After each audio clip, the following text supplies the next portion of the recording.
দেখুন গৌতম বুদ্ধ, সেই গৌতম বুদ্ধের মূর্তি পুড়িয়ে বিগ্রহ বিভিন্ন সময় জ্বালিয়ে পুড়িয়ে তছনছ করা হয়েছে চট্টগ্রাম, কক্সবাজার বিভিন্ন এলাকায়। কিন্তু এখন পাল্টানোর সময় এসেছে। একই বৃন্তে আরাকান এবং চাটগা বা চৈত্যগ্রাম, এই চৈত্যগ্রাম থেকে শহরের নাম চট্টগ্রাম। এর দীর্ঘ ইতিহাস, বৌদ্ধ ইতিহাস। চৈত্যগ্রাম থেকেই বৌদ্ধ ধর্মের বিস্তার শুরু হয়। থাইল্যান্ড থেকে শুরু করে, বার্মা থেকে শুরু করে এই গোটা যে জায়গাটা রয়েছে, থাইল্যান্ড, তার পাশে ভিয়েতনাম, এই সমস্ত জায়গায় এই আরাকান হয়ে কিন্তু চট্টগ্রাম আরাকান হয়েই বৌদ্ধ ধর্মের বিস্তার হয়। আরাকান রাজাদের প্রদেশ ছিল এই চৈত্যগ্রাম বা চট্টগ্রাম বা চাটগা। 1666 খ্রিস্টাব্দে মোগলদের হাতে চলে যায় এই চৈত্যগ্রাম বা পরবর্তীকালে চট্টগ্রাম। ফের আঁকা হবে চট্টগ্রামের মানচিত্র, এটা অনেকে বলছেন। তার কারণ নির্দিষ্টভাবে আরাকান সেনা, তাদের একটা সেন্টিমেন্ট রয়েছে। তাদের সেন্টিমেন্টটা কি? তাদের নির্দিষ্ট সেন্টিমেন্টটা হলো চট্টগ্রামে যারা পড়ে পড়ে মার খাচ্ছে বৌদ্ধরা, সে বুদ্ধিস্টরা আমাদেরই লোক। যেভাবে ভারতের একটা সেন্টিমেন্ট রয়েছে, বাংলাদেশে যেভাবে হিন্দুরা মার খাচ্ছে, হিন্দুরা পড়ে পড়ে মার খাচ্ছে, বাংলাদেশিরা, তারা বাংলাদেশি হলেও বাংলাদেশি হিন্দু যারা রয়েছে তাদের একটা সারা বিশ্বে একটা হোমল্যান্ড কি প্রয়োজন নয়? সে কারণে ভারতকে অনেকে হিন্দু রাষ্ট্র করার কথা বলছেন। এবং আমি তো বলি একটা হিন্দু রাষ্ট্র হওয়া উচিত ভারতের, একটা হিন্দু রাষ্ট্র হওয়া উচিত, ভারতের মতন জায়গাতেই সেটা হোক। ঠিক সেভাবেই বুদ্ধিস্টরা কোথায় যাবে? এই যে চট্টগ্রামের বুদ্ধিস্টরা মার খাচ্ছে, তারা কোথায় যাবে? তাদের জন্য কি আরাকান সেনা ত্রাতার ভূমিকায় চলে আসবে? ভালো করে দেখুন এই মুহূর্তে আরাকান সেনা সেন্ট মার্টিনস একেবারে দখল করার জায়গায় চলে এসেছে।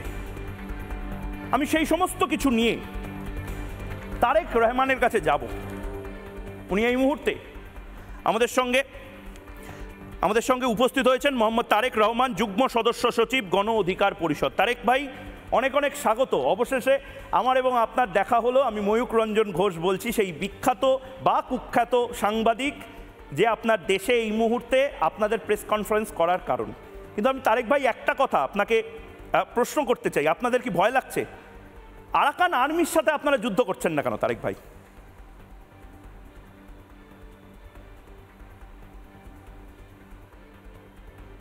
আমরা তাদেরকে শত্রু মনে করি না। আমাদের শত্রুর তালিকায় আরাকান আর্মি নাই। এবং এটা মায়ানমারের জান্তা সরকার, তাদের কারণে রোহিঙ্গারা এখানে আসার ফলে আমরা ক্ষতিগ্রস্ত হয়েছি।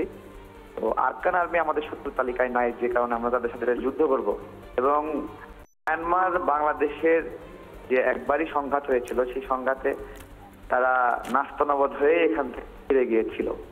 তো তারা বাংলাদেশের প্রান্তে ঢুকবে এটা আমরা বিশ্বাস করি না। আর ঢুকলেও আমাদের যথেষ্ট না। আমাকে একটা কথা বলুন তারেক ভাই, আমাকে একটা কথা বলুন, আপনারা শত্রু মনে করেন না আরাকান আর্মিকে? আরাকান আর্মি তো আপনাদের কক্সবাজার, সিলেট বা এই চট্টগ্রাম, মানে ভারত নেবে না, কিন্তু আরাকান আর্মি তো নেওয়ার পূর্ণ সম্ভাবনা দেখা দিচ্ছে। তাহলে আপনারা আপনাদের জমি ছেড়ে দেবেন এভাবে? আমাদের প্রস্তুতি আছে, আমাদের জমিতে কেউ ঢুকলে আমরা সেই নিরাপত্তা দিতে পারবো। আমাদের জমি, আমাদের জনগণ, আমাদের সেনাবাহিনী, আমাদের সীমান্তরক্ষী মিলে আমরা।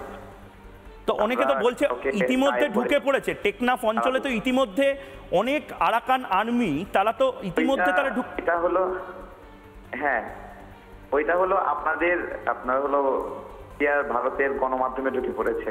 আমাদের বাংলাদেশে এখনো ঢুকেনি এরা। হ্যাঁ হ্যাঁ, ঢুকবে হয়তো বা না ঢুকলেও ঢুকে আসতে সমস্যা নেই। আমাদের বিষয় হতো যে এত হাজার সৈন্য সীমান্তে রয়েছে, মিসাইল রেডি, পারমাণবিক বোমা রেডি, এই ধরনের অনেক সংবাদ আপনাদের এখান থেকে আমরা পেয়েছি। আমরা তো সেগুলো কোথায় পাচ্ছি না। না, আমি একটা জিনিস বোঝার চেষ্টা করছি। এই পুরো প্রদেশটা, এই বাংলাদেশের যে রাখাইন অঞ্চলটা, এটা যে আরাকান আর্মির দখলে গেছে, এটা কি ফেক নিউজ? এটা তো ফেক নিউজ নয়।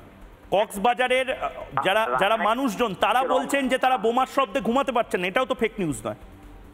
ভারত যে বাংলাদেশকে স্বাধীন করেছিল, এটাও তো ফেক নিউজ নয়। ইন্দিরা গান্ধীর জন্য যে একটি দেশ তৈরি হয়েছিল, এটাও তো ফেক নিউজ নয়। বোমার শব্দ শুনছে, পাশের দেশে বোমা ফাটালে তো বাংলাদেশ থেকে শোনা যাবে, খুবই স্বাভাবিক। তাই বলে কি বোমাটা বাংলাদেশের ভিতরে আঘাত করেছে? আমাদের ভিতরে আসলে আমরা ব্যবস্থা নিব।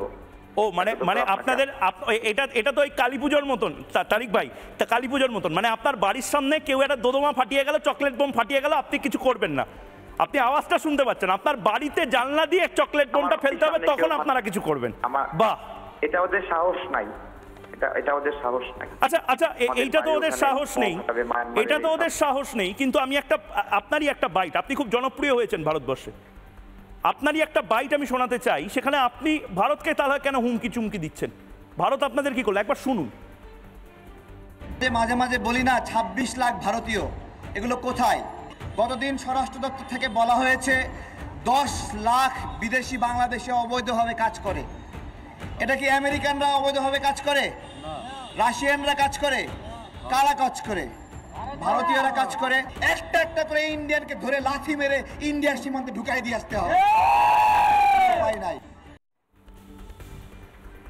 তারেক রহমান, আপনি কি ফুটবল খেলেন নাকি? আপনি ভারতীয়দের লাথি মারতে চান কেন? আপনাদের কোন পাকা ধানে মই দিয়েছে ভারতীয়রা স্বাধীন করে?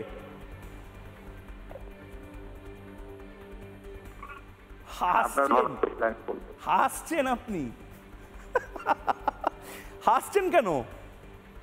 লজ্জা লাগছে? আপনি শেষ করলে আমি শুরু করবো আর কি। না, আমি জিজ্ঞেস করছি ভারতীয়দের কেন আপনি এরম ভাবে এত রেগে আছেন?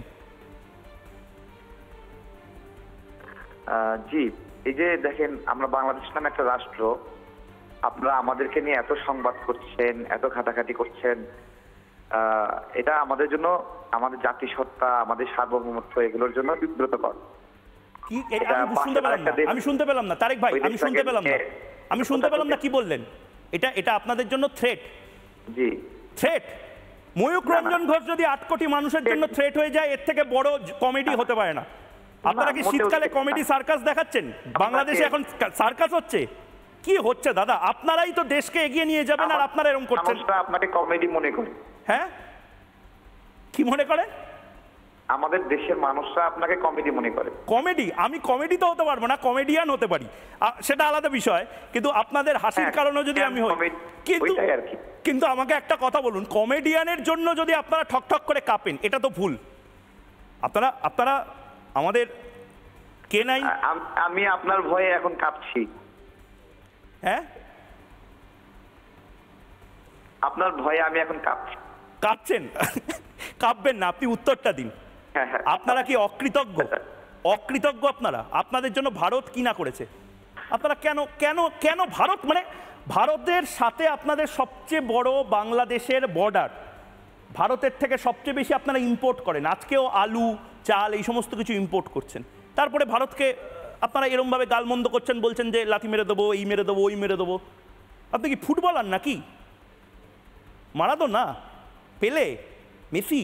নানা ধরনের কন্টেন্ট দেখার জন্য লাইক করুন, শেয়ার করুন আমাদের ফেসবুক পেজ, সাবস্ক্রাইব করুন আমাদের ইউটিউব চ্যানেল, পাশাপাশি অন্যান্য ব্রেকিং নিউজের জন্য অবশ্যই চোখ রাখুন রিপাবলিক বাংলায়।